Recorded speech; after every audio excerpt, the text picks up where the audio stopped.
É o Nino Baby, oh, oh, oh, oh. É o Nino Baby, oh, oh, oh. Milene Barros, psicóloga, tem muita história para contar e tem ouvido muitas histórias. É claro que se algumas delas surgirem aqui, nomes não serão citados, mas eu vou perguntar. Ok. E já começo perguntando uma coisa muito simples. Por que você escolheu psicologia? Então, a escolha da psicologia foi um pouco atípica na minha vida. Ela que te escolheu? Ela que me escolheu. Eu acho que é uma coisa assim que aconteceu de dentro para fora. Eu acho que tem muito mais a ver com a minha história de vida do que com uma escolha, um sonho. Porque muitas pessoas elas sonham com uma profissão primeiro e elas vão atrás. Quando eu era mais nova, quando eu era criança, eu não sonhava. Isso tem pouco tempo. A princípio, não tão pouco tempo. Eu não sonhava a princípio em ser psicóloga. Mas eu acho que o talento já existia dentro de mim. E a vida, Deus, me conduziu para a escolha da psicologia. Era o momento de eu fazer faculdade, eu terminei o segundo grau muito nova, eu terminei aos 16 anos. E eu tinha que escolher uma profissão, eu sabia que eu queria a área da saúde, mas eu não sabia exatamente o que era, e ali eu transitei entre medicina, farmácia, entre outros cursos, e pensei, não, esse é o ano, eu vou começar a estudar, fazer uma faculdade, e daí, dentre as opções que eu tinha, eu falei assim, vai ser psicologia, vai ser essa, eu acho que eu vou me dar bem nisso. E, embora tenha sido uma escolha, assim, inusitada, eu hoje, depois de 8 anos de formada, eu vejo que eu me dei muito bem. Eu me encontrei na psicologia. Você disse que tem uma história de vida, a sua história. Como é que a sua história levou até a psicologia? Eu diria que é um talento, uma característica particular para observar. Eu tenho isso desde criança. A minha mãe, professora, me levava no colégio. Dona Neiva. Neiva, exatamente. Ela me levava na escola, né, no colégio, enquanto ela ia dar aula, aulas noturnas. E às vezes eu ficava ali na secretaria com as outras colegas dela de trabalho, professoras. E eu, que eu devia ter uns 6, 7 anos de idade, eu olhava para uma e pensava assim, aquela ali, ela é brava. Aí eu olhava para outra, aquela ali é tão boa, tem um coração bom. E eu ficava fazendo aquelas deduções de criança referentes ao mundo infantil e eu ficava lendo essas amigas dela, as pessoas, sabe? E eu fazia isso com naturalidade. Eu ficava simplesmente observando o jeito das pessoas, a calma de um, a inquietude de outro. E eu acho que por já ter isso, eu acho que eu atraí para mim a psicologia. Eu sentei sem pensar racionalmente, mas eu atraí ali com talento, com uma percepção, uma sensibilidade, uma maneira de ver talvez diferente das outras pessoas, não sei. Você algumas vezes se enganou nessas observações? Você acredita que não?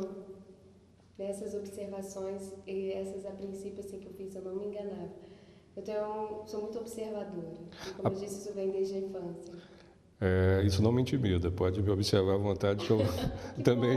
Eu fico feliz com isso, porque a maioria das pessoas se intimida, mas eu gostaria também de deixar claro que eu não estou 100% concentrada em ficar observando as pessoas. 24 horas no dia. Né? Então, 24 horas no dia, 365 dias no ano, não é assim que acontece, né? Eu não gosto quando as pessoas se intimidam com isso, comigo. Isso ajuda ou atrapalha na hora de escolher um relacionamento? Aquele rapaz que você às vezes olha assim, gosta, você já olha gostando ou já olha observando? Já sente que dá ou que não dá? Eu olho um rapaz como mulher, não como psicóloga. Agora, atrapalha eles se intimidam. Eles se intimidam, porque eles já vêm com defesas. Com ela eu não devo falar sobre isso, eu já mudo o tipo de conversa, muda aquilo, muda não sei o quê. Eu observo essas coisas, então eu também fico assistindo, tipo assim, deixa ele descobrir que eu só sou uma psicóloga, mas por trás disso eu sou a Milene. Então deixa ele descobrir o meu eu, deixa ele descobrir quem eu sou, que aí ele consegue uma aproximação comigo. Milene, você, não precisa dizer a sua idade, mas a sua aparência é muito jovem. Você já deu para calcular aqui pelas datas, pelo tempo que você levou estudando. E o fato de ser assim tão menina, atrapalha na hora do paciente. O paciente se assusta quando conhece você. Nossa, mas ela é tão nova e já sabe tanto. Existe aqui uma dualidade, um confronto. As pessoas se assustam com você ser tão novinha.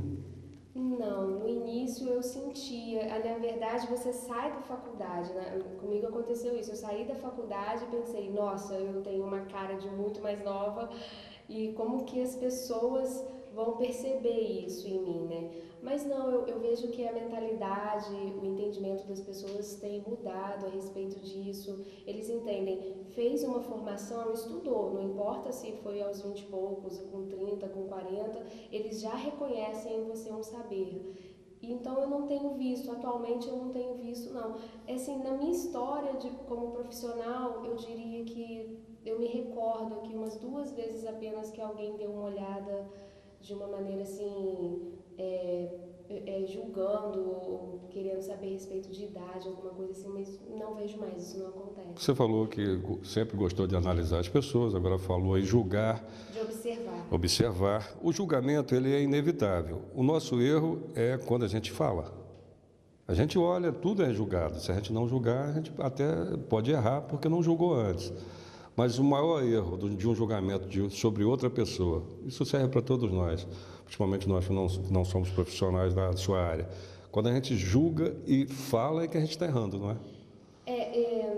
O julgamento, eu não diria que você fala que você está errando, depende de como você fala, que palavras você escolhe para falar.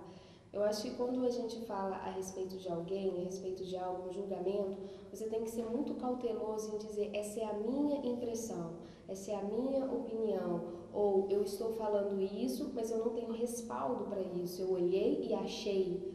Porque é diferente você falar a respeito de alguém coisas que você viveu com esse alguém, ou você falar porque você viu e julgou. Então, eu penso assim, a princípio, evite realmente verbalizar um julgamento. Mas se você for assertivo, se você sabe conduzir bem a sua comunicação, acho que e você escolher com quem você vai falar também, você pode emitir uma opinião. Observação. O corpo fala. Qual é a linha que eu vou chamá-la, é difícil chamá-la de senhora, embora eu goste de chamar todos os convidados de senhor e de senhora, mas é difícil chamá-la de senhora. Quais são os sinais do corpo quando a gente conhece alguém? Quais são os sinais que você poderia falar para a gente aqui?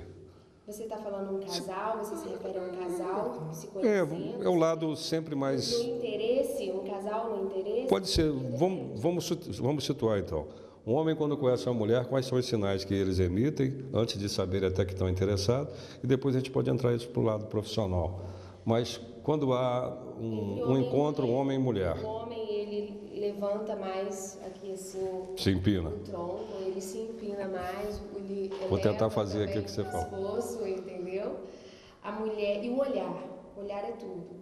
A mulher, ela passa a mão mais nos cabelos, ela desvia o olhar, entendeu? Ela também inclina assim, coloca o corpo mais aprumado, né? Mas o homem faz isso muito mais. E quando uma mulher, mesmo sem olhar para a gente, se ela passar a mão nos cabelos, significa que ela quer ser notada? Não necessariamente. Não. A leitura corporal, ela é um conjunto, nunca isolada. Você nunca vai olhar para alguém e achar que está significando, dar um significado baseado em um gesto da pessoa. Muito pouco. É um conjunto, é muito pouco. O cabelo pode estar realmente incomodando, ela pode ter o hábito de passar a mão no cabelo. Então, isso é um conjunto de coisas que você... É como alguém que tem um tique nervoso, que fica piscando o Ou tempo inteiro. isso, né?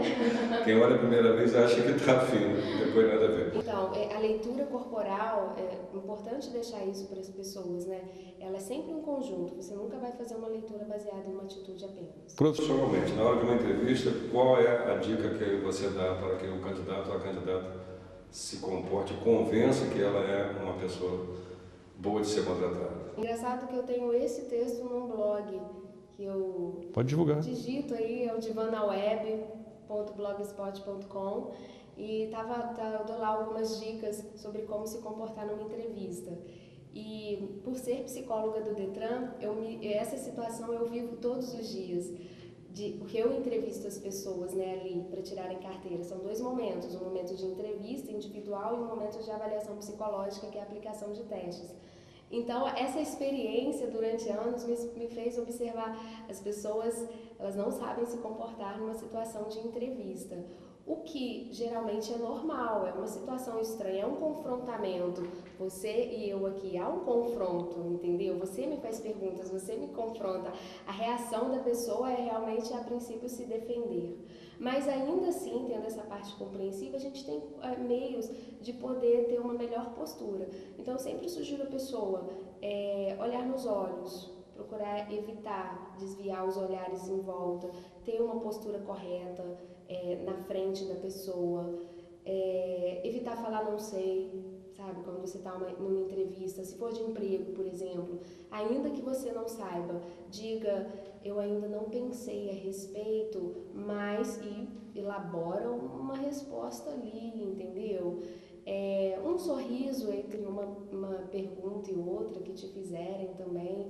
Então, eu acho que isso é o principal. Mãos, ou você coloca ela em cima da mesa, da bancada, ou você coloca ela sobre sua perna, né? À medida que a pessoa ela vai gesticulando com as mãos, você vai observando que ela está ficando mais à vontade. Então, isso são dados para o entrevistador, né? Para quem está fazendo a entrevista, e o entrevistado, eu penso que ele deve se comportar dessa forma. Ajuda a técnica do espelho? Você faz um determinado gesto, aí a pessoa também faz. Ajuda e funciona. Mas se o outro perceber que está sendo... Dificilmente as pessoas têm esse conhecimento, esse entendimento, mas ainda assim é involuntário. As pessoas fazem, quando alguém faz uma atitude, né, um comportamento, não uma atitude, perdão, um gesto, a outra pessoa emitir esse mesmo gesto, não é isso que você está me dizendo, né? É involuntário, as pessoas fazem mesmo. Ainda que elas tenham conhecimento, você pode fazer e daqui a pouco eu me pegar fazendo algo aqui parecido com você. Agora, se não houver empatia, essa comunicação não verbal, ela cessa, ela não existe. Essa forma, quando você quer criar empatia com alguém, uma das formas é você imitar os gestos da pessoa. Então, vai haver, se você fizer isso, você está mostrando similaridade, sabe? Você está mostrando, assim, identidade com a pessoa, porque a gente só se aproxima de quem a gente identifica afinidade, similaridade, os grupos que têm uma identidade parecida com a nossa. Então, quando você está se aproximando de alguém e você tem esse objetivo, isso fica aí para técnicas de vendas, para empresa, qualquer situação, né, que a gente esteja se relacionando, você pode procurar fazer os gestos da pessoa. Isso traz também mais familiaridade para ela, então ela se sente mais à vontade. Você conquista mais aquilo que você quer conquistar. Como fazer amigos e influenciar pessoas. Como fazer amigos, Dale Carnegie, um dos livros mais vendidos. Depois do intervalo, eu volto com a Milene Barros, essa simpática e competente psicóloga, que vai nos revelar mais segredos da arte da comunicação não verbal, da comunicação verbal, de como se aproximar de alguém, como conquistar alguém de forma sincera, porque se não houver sinceridade, não dá certo, né, doutora? Daqui a pouquinho, aqui em TVI, canal 21 ou www.tvi21.com. Te vejo aqui. É o lindo Baby N. Oh, oh, oh. É o lindo Baby N. Oh, oh, oh. Voltamos com a Milene Barros, psicóloga do Detran. Também participa do programa Nino Belene na Rádio Itapiruna, todas as segundas-feiras às 3 da tarde. E hoje aqui conversa com a gente. Começamos falando sobre sua vida, comunicação não verbal, e eu me interesso muito pela comunicação, seja de qualquer nível. Mas a não verbal é uma das que eu mais me interesso. Estávamos falando da técnica do espelho, que é repetir o gesto do outro. O outro bota a mão aqui, a gente também coloca. Isso cria uma empatia. Mas se não houver empatia, se a princípio a gente percebe, e todo ser humano percebe quando há no outro um desinteresse, ou uma determinada raiva, ou enfim, a outra pessoa não quer comunicação. Isso é o comerciante que te atende mal, é o amigo que não está a fim de conversa. Como é que quebra isso? Eu sugiro uma forma que eu observo isso, eu utilizo às vezes isso na prática. Valoriza algo na pessoa, alguma coisa ali da situação. Por exemplo, já aconteceu... A gravata tá bonita? Exatamente. Já aconteceu de eu perceber assim, resistência de alguma pessoa em relação a mim. Eu não entendo essa resistência. Eu não acho Eu não acho que tem razão de ser. E eu me aproximar da pessoa e falar assim, gostei dessa sua blusa, eu estava observando e tal, mas tem que ser com verdade. É que por isso que eu perguntei. Escolha algo na pessoa que se destaque, que está realmente legal e faça isso. Porque se essa gravata, ela pode ser bonita para mim, mas se você não achar que ela é bonita, você não vai conseguir me convencer que ela é. Exatamente. Então a verdade é tudo. A verdade nos relacionamentos é tudo. Você quer quebrar, romper com alguém que tem uma resistência com você ou que não tem empatia com você? Valorize algo nela, mas com verdade. Nada de falar por falar, até mesmo porque, não, como você disse, não nos convence. Se ainda assim a pessoa for renitente, daquele tipo que acordou com o pé virado naquele dia, como é que a gente faz? Eu sugiro E é necessário aquele diálogo. Mas tem assim, algum exemplo específico? No dia a dia, no trabalho, por exemplo. No dia a dia? Trabalho é inevitável o confronto. Se for uma conversa necessária, eu acho que você então tem que ir direto na necessidade da conversa, né? Agora, se você puder ir tendo esse tipo de atitude em doses homeopáticas até você quebrar a resistência. É preciso respeitar também o silêncio do outro. Isso, porque você respeita o momento do outro, né? Eu penso que o princípio das relações é a liberdade. Então você tem que deixar o outro ser, para você ser também, e assim um respeitando o outro, eu acho que as pessoas elas têm uma melhor interação. Com certeza tem. Dos sentimentos, quais os que mais atrapalham no relacionamento entre amigos, entre colegas de trabalho, homem e mulher? Qual é o que mais atrapalha? Eu não vou te dizer assim o que mais atrapalha relacionamentos de amigos, homem e mulher, eu vou te falar os sentimentos que mais atrapalham o ser humano. A vivência, o viver do ser humano. Sentimentos de rejeição, complexo de inferioridade, medo e culpa. São esses os sentimentos. Culpa, medo, sentimento, complexo de inferioridade, sentimento de rejeição. O sentimento de rejeição, ele costuma ser o pilar que faz com que todos os outros transtornos emocionais, psicopatológicos desencadeiem. É um sentimento, é uma raiz que às vezes tem dentro da pessoa e você começa, quando alguém chega no seu consultório, eu tenho depressão, ou eu tenho dificuldade de relacionamento, enfim, você vai pegando para trás, vai pegando, você identifica uma raiz de rejeição. E por conta disso, pensa numa árvore. A raiz, ela cresce e ela dá os frutos compatíveis com aquilo que ela tem na raiz. É uma árvore do quê? Então, se você tem uma raiz de rejeição na alma, você vai dar frutos compatíveis com ela, frutos de insegurança. Eu não quero ser rejeitado, eu tenho medo de ser rejeitado. Eu não sei me expressar bem. É frutos de medo. Por que eu tenho medo? Da onde vem esse medo? É medo para se relacionar? É medo de que coisas não deem certo? Então você começa a perceber culpa. É culpa do quê? Então às vezes está na história da vida da pessoa, geralmente está, e rejeição é um sentimento que a gente lida o tempo todo. Basta abrir o olho um dia, para você passar o seu dia, basta você nascer. Isso é escondido com agressividade, com arrogância, com antipatia? São defesas que o ser humano usa para não parecer que ele é inseguro, que ele teve rejeição? Nem sempre uma pessoa ela vai responder com agressividade, antipatia.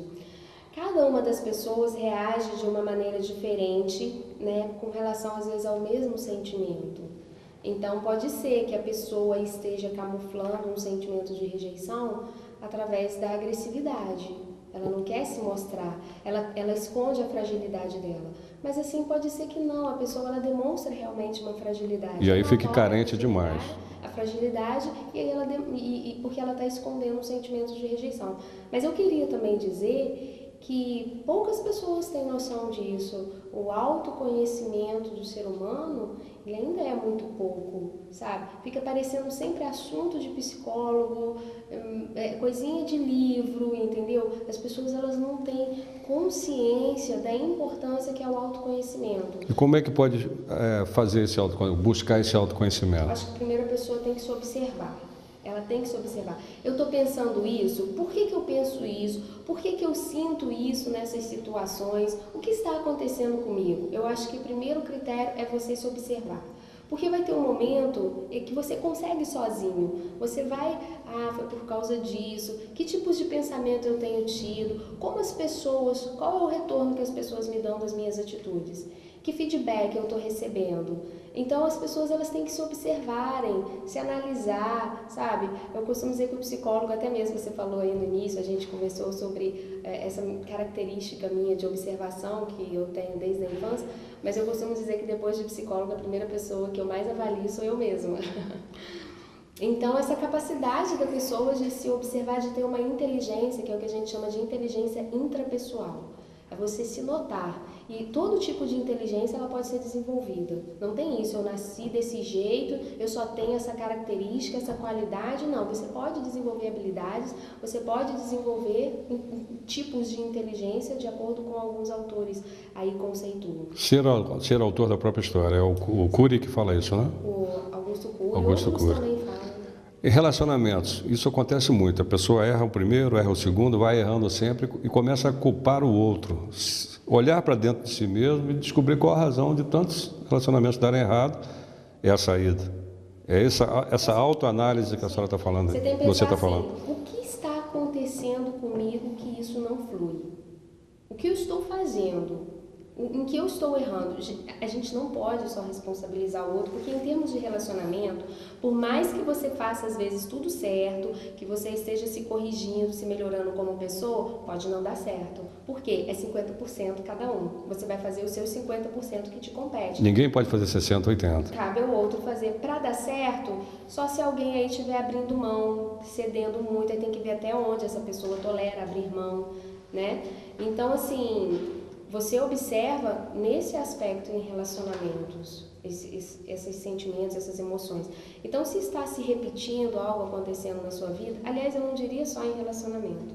Se algo se repete na sua vida, a vida está querendo te transmitir uma mensagem que você ainda não estava atento para absorver. São os padrões.